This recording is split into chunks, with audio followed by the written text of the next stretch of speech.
Welcome back to Studio 21. This week, we've got the Super Bowl scoop for you. Plus, our take on the most controversial Oscar nominee of the year. And so much more, right here on Studio 21.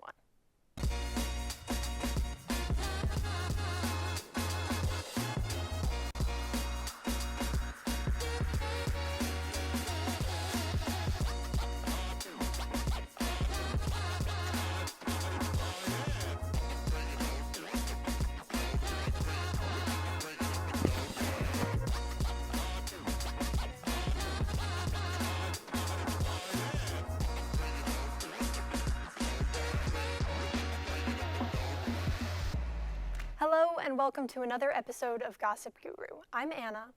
And I'm Nathaniel Hawthorne. Today, we're going back in time with everyone's favorite Austinite, me.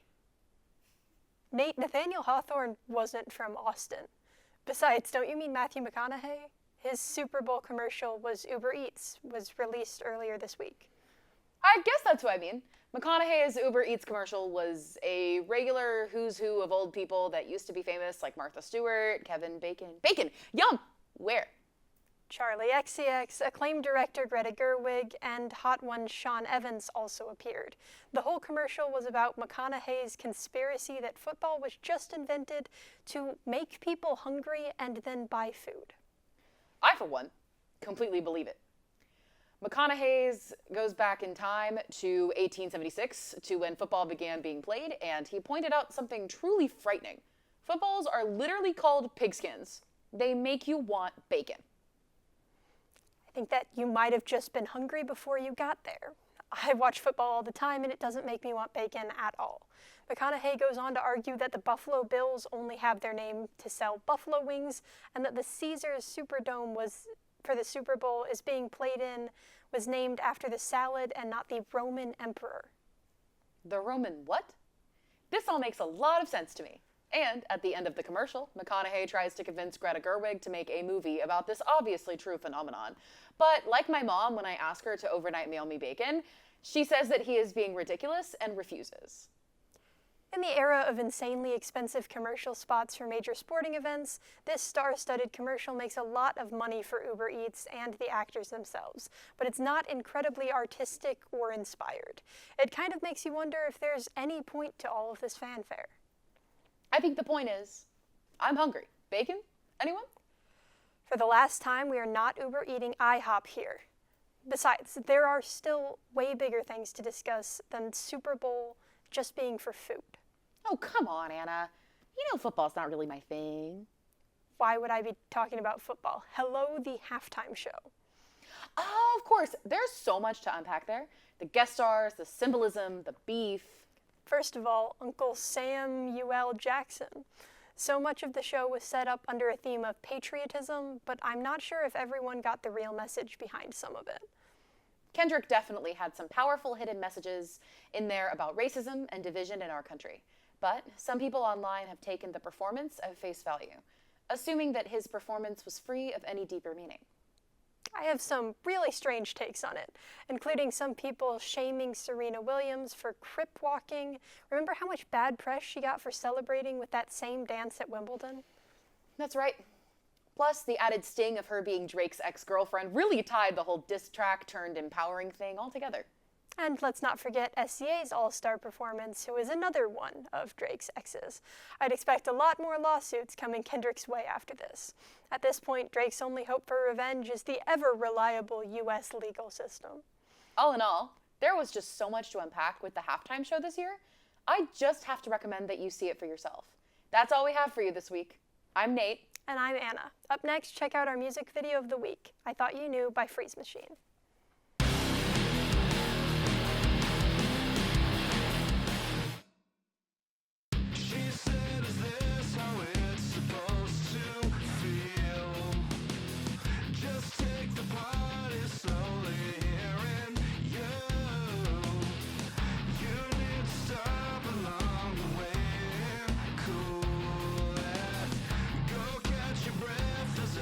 Keep moving, yeah.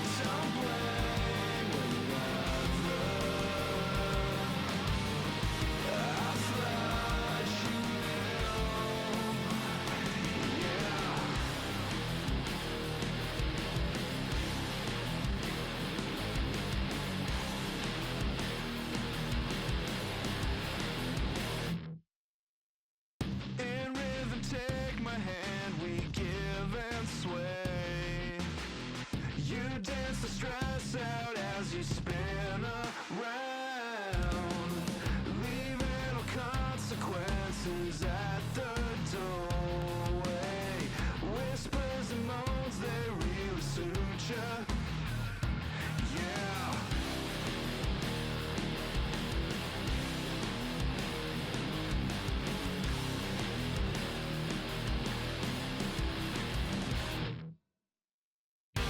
Don't try to fight it. Don't try to go. Don't blame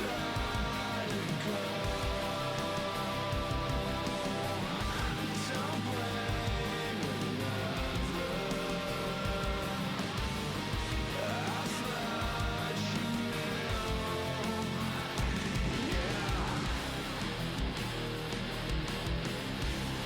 Yeah. Don't try to fight it. Don't try to go. Don't blame another. I thought you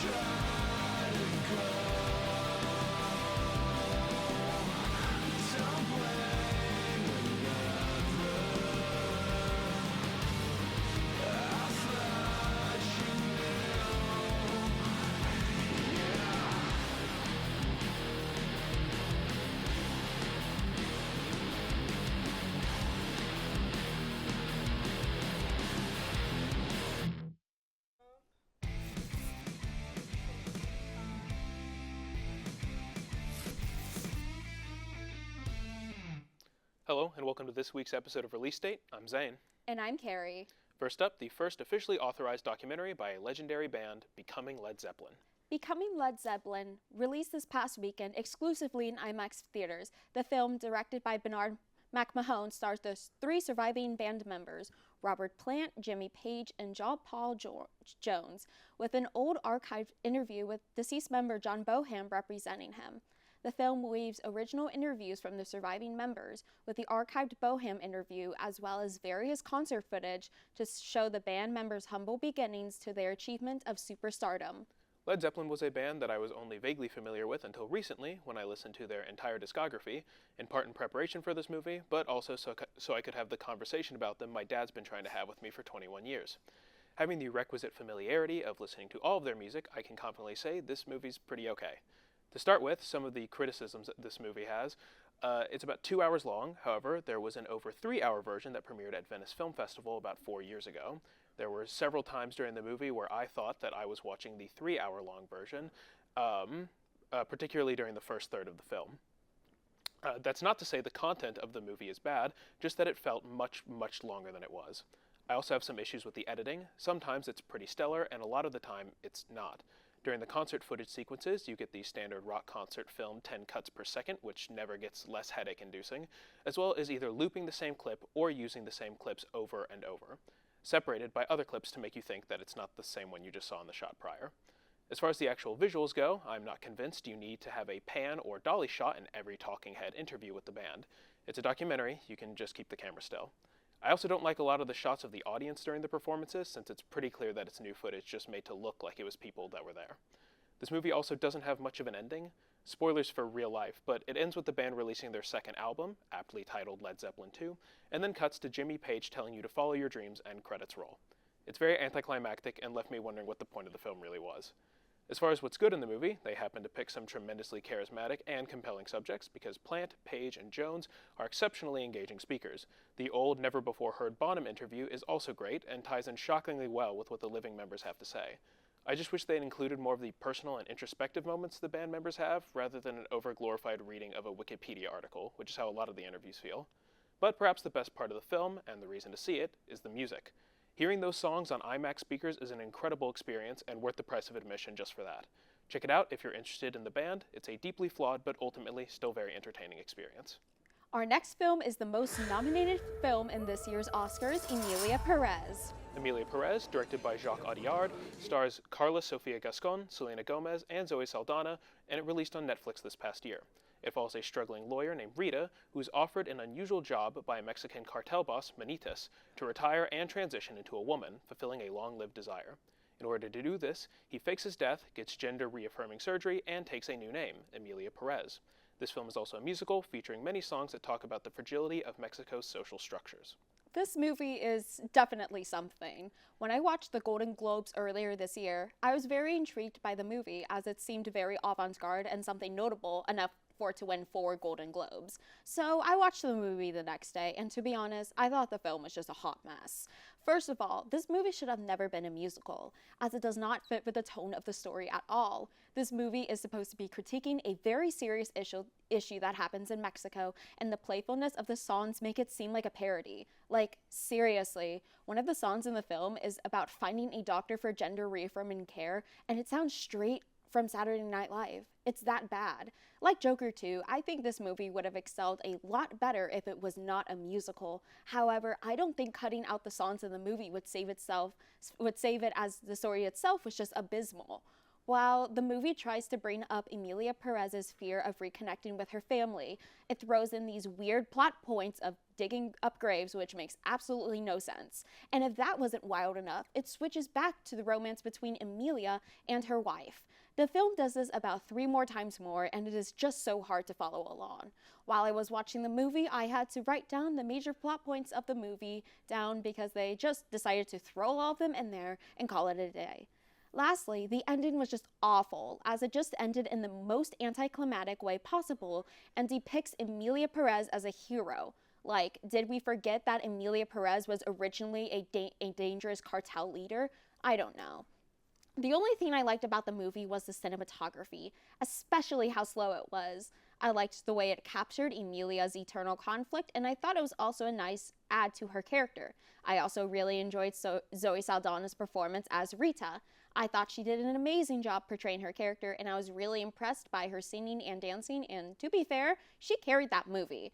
Overall, if you want to watch this movie, go ahead, but prepare for a hot mess, but not in a good way. I do not recommend watching this movie, nor is it entertaining or has a good story. It's just hot garbage water. I don't know what the critics seen it in order to give it 13 Oscar nominations, but I guess everybody has their preferences. Speaking of preferences, I am aware that this week is a holiday that I prefer not to acknowledge. Capitalism is no show of love, if you ask me. Always such a Debbie Downer, Zane. For those of you who don't hate joy and are looking for a capitalist-free way to celebrate the season, here's a fun tutorial on a DIY Valentine. And stick around after that for your weekly dose of pop culture trivia with a little bit of friendly competition. Check it out.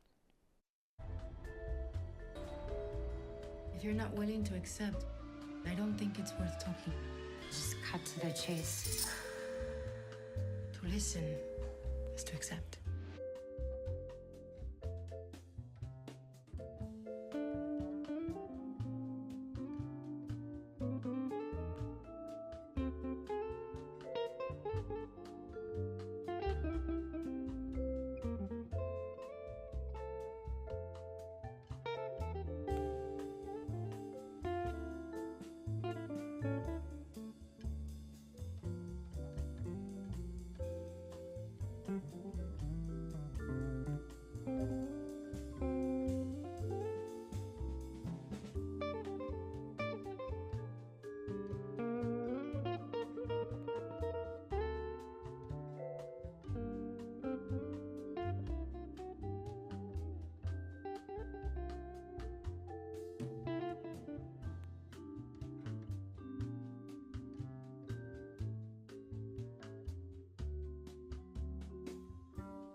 Welcome back to Studio 21.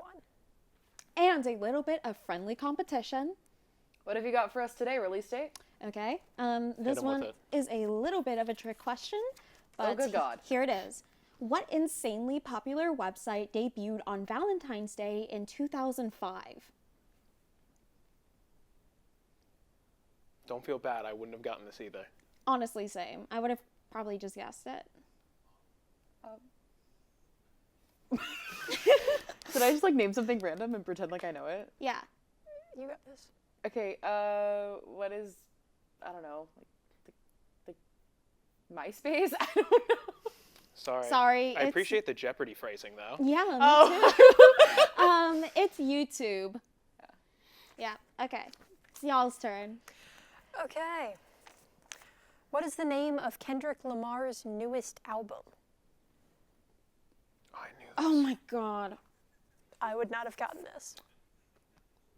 I literally listened to it today. This is so bad. I'm not going to get it. It's all on you. I'm just gonna go with just like the most basic answer, and all of the Kendrick Lamar stands are going to be like seething at me, but I was just gonna be like, they not like us. I don't know. I actually don't know. It is GNX. Okay, I would have not. I Right? would have. It's just 3 letters. Okay. Unfortunately, that's all the time we have for you today, but tune in next week for more trivia, celebrity gossip, and our takes on new releases. We'll see you next week on Studio 21.